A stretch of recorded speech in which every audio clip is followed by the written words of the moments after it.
Well, thank you, and it's my pleasure to be here. It's a testimony that free breakfast and good colleagues can draw a crowd every time, I think. And I'm really excited about where we're at in the Fitara journey. It's been, I think, a serendipitous time in some sense because, as was said, never waste a good crisis, but it's also seize the moment. And I think what I see happening across the federal government is a seize the moment at a unique time where we actually have the opportunity to make some very significant changes in the way federal IT is run and managed across the federal government.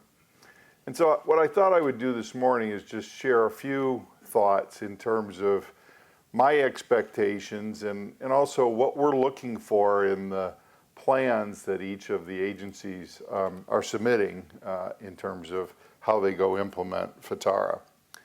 And while this is a discussion about CIOs, I would love it if the takeaway that you all have is that it's about good governance and good conversations at the highest levels of every agency, for which I hope the CIO can serve as a catalyst or a convener of that discussion. And if you take away nothing else, that would be important.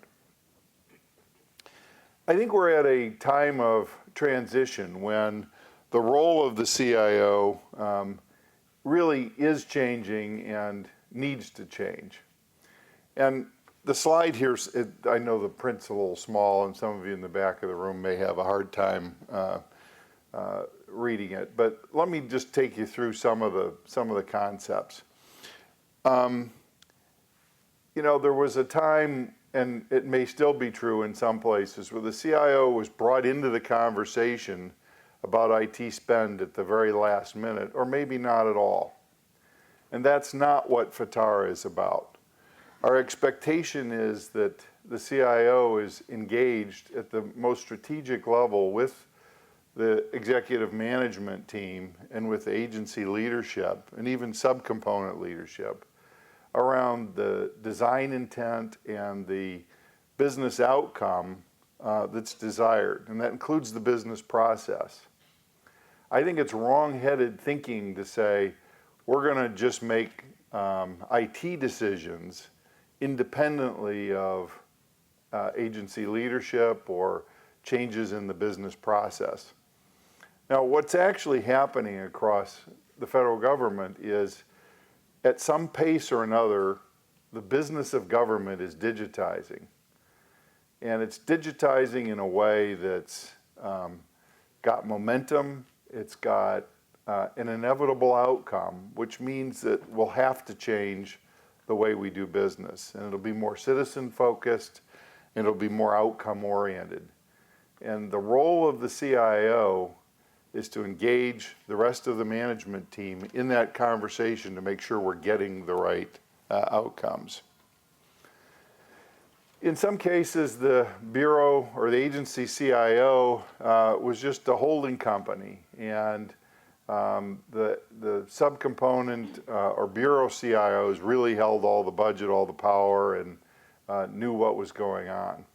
And that also, too, must change, I think. I think it's the role of the CIO in every agency to make sure that there's great visibility and transparency across his or her agency to make sure that not only is there good governance at the top level, but in the big complex agencies, there's good visibility and transparency and the right conversations taking place all the way down. All too often, the CIO role was defined as what do I own and what do I control? And if I don't have the heads in my organization or if I don't directly manage the budget, I can't do anything.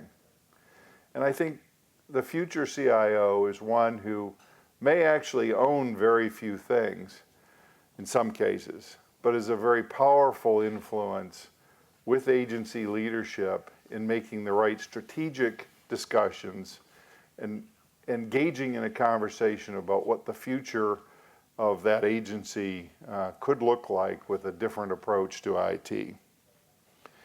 And then I think in some agencies in the past we focused on commodity IT, that's where the money was.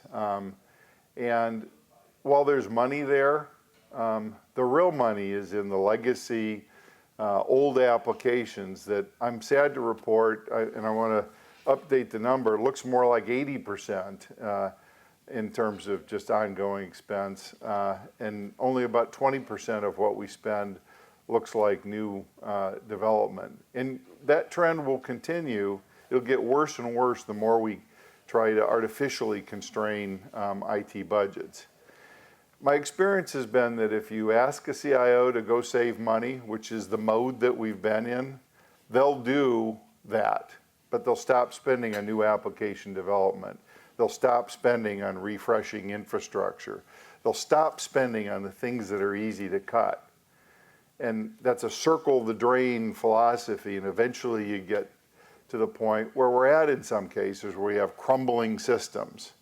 And this is not a case where you can save your way to success. As Steve pointed out, we need to invest a little to get the outcomes that we want. And then you get to a point where you can shift that 80-20 to a 70-30 or a 60-40. This has been proven out in case after case. And I think lastly, one of the roles that CIOs have been sort of pegged with is, let's just keep the trains running on time. And while security is important and needs to be a high focus, at the end of the day, that's not the only measure, although it's an important one, of how IT is run. And so I think the future CIO has to be more balanced in terms of his or her focus, more strategic, and more involved in the agency discussion about how that agency fulfills its role in the future. So here's what our expectations are. In their plan, has the agency identified the real breakthrough opportunities to change, to transform, to embrace this new digitization of government and understand what that really means on business process? And is agency leadership really engaged in that discussion? Is there a believable plan of action? Is the CIO engaged with the other leadership, the CHICO, the CFOs, the CAOs, the IGs, GAO, all the other people that are involved in our ecosystem? Do they understand what it is we're trying to do? And have we gotten the input that we need across the board at the leadership level? And have we engaged the organization and developed the right relationships up and down the organization? Do we know who the good CIOs are and what they're doing, and sharing that knowledge across the rest of the organization? And it's my plan for the CIO Council. A really good CIO Council meeting is where we learn something from each other and immediately take it back home and go implement it. I got to give Richard McKinney credit for a brilliant idea, and I'm going off topic a little bit, but he and I were at an event this week, and we were talking about cybersecurity and the problem of phishing. And Richard had a great idea, and I got to give him credit for it. He said, we should have a test phishing email that if you click on it, you're automatically signed up for a cybersecurity course. And you can't do anything else until you've completed the course. I think that's one we may go implement. This is the kind of an example of the kind of creative thinking that I think we need to make IT better. So I'm expecting a lot of help through the next year and a half or so as we go implement Fitara. I know we have the attention of the Hill. I know we have the attention of agency leadership. I know we have GAO attention. I know we have IG attention. And I think we have the attention of our supply chain and the broader community and ecosystem that we work in. So let's not waste this moment in time to transform federal IT. I think it's critically important, and I look forward to going on the journey. We've made this an open process deliberately. Some have talked about using GitHub and other public forums to gather input. Believe me, that has helped us develop a better product and a better approach, and it's helped us engage the communities already that we think we need help from to make this a success. So I want to continue that trend, and I even want to accelerate it. And I appreciate all of your help doing this. Feedback is important, and that's how we'll get this right, and that's how we'll take corrective action. I am sure that we think things today that in 6 months we'll find out, well, that was a great idea, but it didn't really turn into an implementation that we expected. There were unintended consequences or something else. Please let us know, and we'll do what we can to try to fix it. It's important that we get this right, and it's incredibly important. So let me just stop here and say thank you for all of the persistence and the help and the encouraging words that we've gotten from across the board. It's been important to get us to this point in our journey, and help will be needed as we go forward. I also want to just mention Ben Sweezy's over here on the sideline. Ben's actually leaving us. He's going to go take a new job in the city of Washington, D.C. And Ben's been one of the folks that's been an architect of the implementation guidance. There's probably nobody who's worked harder on it than Ben, and is engaged in many of you. And while it's a great job he's going to, and we're excited for his future, we're going to miss Ben a bunch. And so I just wanted to acknowledge his role in this, and those of you that have worked with him, I think he deserves a round of applause. There's a great team around him. Melissa and Jamie will come up, and you'll hear from them a little bit later. And I'm really proud of the work these folks have done. And without Ben here, we're going to have some hard shoes to fill, but we'll plow forward, and inspired by the great work that's gone on so far. So thanks so much for that. I'd be remiss if I don't mention cyber up here. The sprint is over. We published some of the results, but I wanted to assure you we're not taking our eye off the ball on that. There are a few of the metrics that we've published and put forward on the performance.gov website. There are those who have come to believe that's the only thing that we're measuring, and let me assure you that's not. If you remember the original sprint memo, we asked people to focus on 5 or 6 things, all of which we've made dramatic progress on, but over the course of the sprint. But for reasons that might be obvious, we're not going to publish all of the results.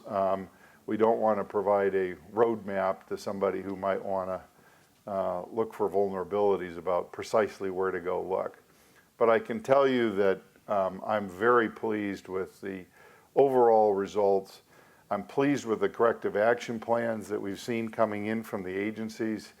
We're on it, we're going to stay on it, and as I've said before, this is just a warm-up exercise for the work that we have to do and will do going forward. So you can look forward to more in the cyber arena, but I am very pleased with the work done so far, and our government IT systems are in much better shape today than they were just 90 days ago. So I'm pleased with our performance in that sense, and with a strong sense of more work to come.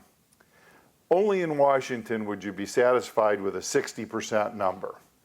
You can tell it's a political town. I like numbers that begin with a 9 and have a lot of 9s in them.